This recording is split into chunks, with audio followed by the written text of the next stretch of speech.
একদিন বাবু বাজার থেকে ভালো একটা মাছ কিনে তার বাড়ির দিকে যাচ্ছিল। সেই সময় গাছে একটা শাকচুন্নি বসে বসে বাবুর মাছটার দিকে তাকিয়েছিল।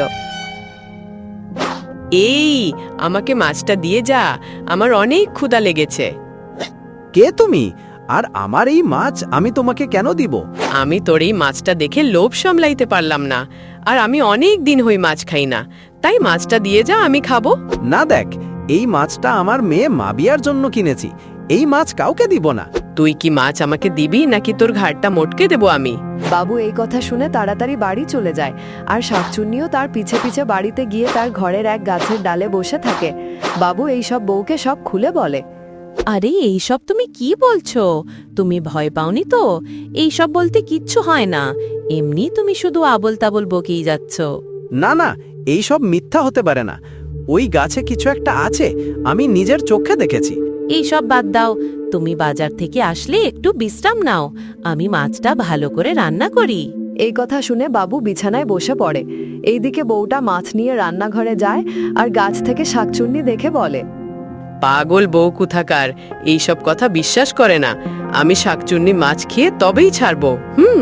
বউ মাছটা রান্নাঘরে রেখে বড় ঘরে যায়। এই সুযোগ পেয়ে শাকচুন্নি বলে, যাই, বোকা বউটা মাছ রেখে চলে গেছে, এই ফাঁকে মাছটা খেয়ে আসি, তা না হলে আর খাওয়া হবে না। শাকচুন্নি গাছ থেকে নেমে এসে রান্নাঘর থেকে মাছটি খায় আর বলে, আহ, ই স্বাদ! মাছ নয়, যেন কোনো দোকানের সন্দেশ। ভালোই হলো, প্রতিদিন এইভাবেই মাছ খাবো। যাই, আমি বরং আমার জায়গায় যাই, তা না হলে বউটা দেখে ফেলবে আবার। শাকচুন্নি মাছটি খেয়ে তার গাছের ডালে গিয়ে বসে পড়ে। এইদিকে বউ মাছ রান্না করার জন্য রান্নাঘরে যায়। হায় আল্লাহ, এই কি সর্বনাশ হলো আমার! মাছ রেখে গেলাম, আমার মাছ কে খেয়ে গেল? ওগো, একটু এসে দেখে যাও মাছটার কি অবস্থা করেছে। বাবুর মা ঘর থেকে বের হয়ে রান্নাঘরে গিয়ে দেখে মাছটার এই অবস্থা। বৌমা, মাছটার এই হাল হলো কি করে? মা, এইমাত্র আমি মাছটা রান্নাঘরে রেখে বড় ঘরে গেলাম, এসে দেখি মাছটার এই অবস্থা। যাই হোক, এখন কি করার? আর তুমি খেয়াল করনি হয়তো, শিয়াল কুকুর খেয়ে ফেলেছে। না মা, এইটা শিয়াল কুকুর খায়নি, এইটা অন্য কেউ খেয়েছে। কি বলো, এইটা অন্যকে আবার খাইলো? মা, আমি যখন বাজার থেকে মাছ কিনে বাড়িতে আনি, এই সময় একটা শাকচুন্নি আমার কাছ থেকে মাছ চেয়েছিল, আমি মাছ দেইনি বলে আমার ঘাড় মটকে দিতে চেয়েছিল। হে মা, বাজার থেকে মাছ আনার পর আমাকে বলেছিল, আমি বিশ্বাস পাইনি। ও, তোমরা সবাই পাগল হয়েছ, সাথে আমাকেও পাগল বানিয়ে দিবা। তোমরা যা ইচ্ছে করো, আমি ঘরে যাই, আমার একটু কাজ আছে। বোকা মানুষ কোথাকার, তোদের মাছ আমি খেয়েছি, তোরা একটুও টের পেলি না। এইভাবেই প্রতিদিন মাছ খাবো।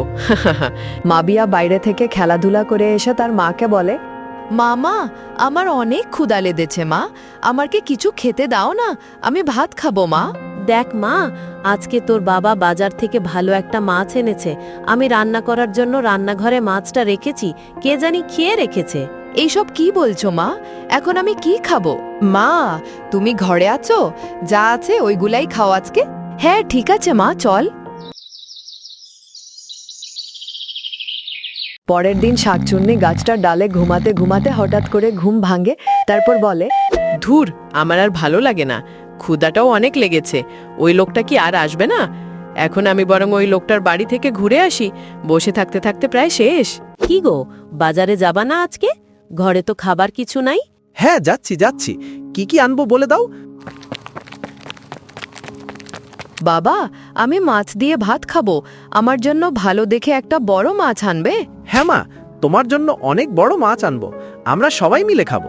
বাবা, আর আমার জন্য কিছু বই কিনে আনবে, আমি পড়াশোনা করব। এই বলে মাবিয়া চলে যায়। এইদিকে সব কথা শুনে ফেলে শাকচুন্নি, যেন মাছের কথা শুনে। যাক, ভালোই হবে, বড় মাছ কিনে আনলে। ওই মেয়ের জন্য অর্ধেক রেখে বাকিটা আমি খাবো।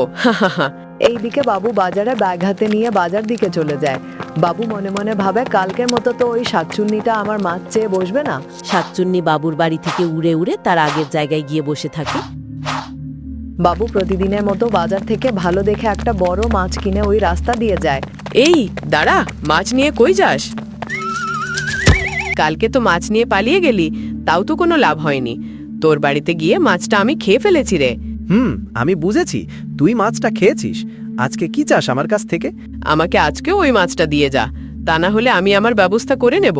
আমি যে কার মুখ দেখে বাড়ি থেকে বের হয়েছি কে জানে। আমি মাছ রাখছি, জীবন আগে, মাছ না। মাছটা রেখে দৌড়ে পালিয়ে গেল তার বাড়ি। এইদিকে শাকচুন্নি মাছটা নিয়ে গাছের ডালে বসে আরামে মাছটা খেয়ে নিল। আজকে খালি হাতে বাড়ি আসলে যে? আমি তোমাকে বড় দেখে একটা মাছ আনতে বলেছি। হ্যাঁ মা, আমি মাছ কিনেছিলাম। কালকের মতো ওই শাকচুন্নি আমার কাছ থেকে মাছটা খেয়ে ফেলেছে মা। বাবা, তাহলে আজকেও নুন ভাত খাবো আমি? আমাদের এইভাবে যদি প্রতিদিন ক্ষতি করে তাহলে যে আমরা না খেয়ে মারা যাব। তাহলে এখন আমি কি করব? আমার একটা চেনা সাধু বাবা আছে, তার কাছে গেলে সেই একটা ভালো বুদ্ধি দেবেন। হ্যাঁ চলো, তাহলে আমরা সাধু বাবার কাছে যাই। আজকে সাধু বাবা বসেনি, আমাদের কাল অবধি বাবার জন্য অপেক্ষা করতে হবে। পরের দিন বাবু ও তার বউ দুইজন মিলে সাধু বাবার কাছে যায়। তাদের সাথে ঘটে যাওয়া ঘটনা সব খুলে বলে। এই সব ঘটনা শুনে সাধু বাবা বলে, হে, আমি বুঝেছি, শাকচুন্নির কাজই মানুষকে ভয় দেখিয়ে খাবার খাওয়া।